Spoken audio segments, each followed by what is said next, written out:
गोकुळचा राजा, राधेचा कान्हा, जो मुरलीधर आहे तोच आपला कृष्ण मुरारी.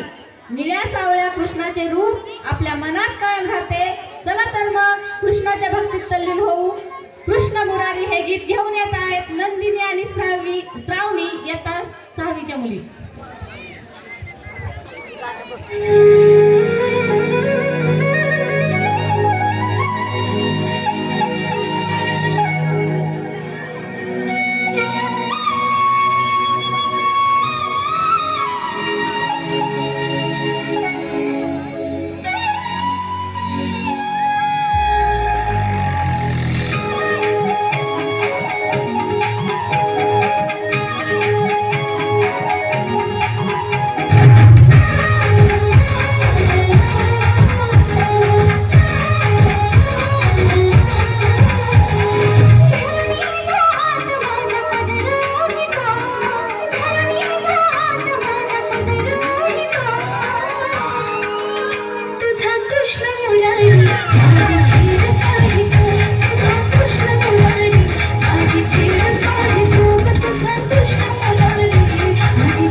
लाईट गेल्यामुळे मला एक बक्षीस सांगायचं राहिलं.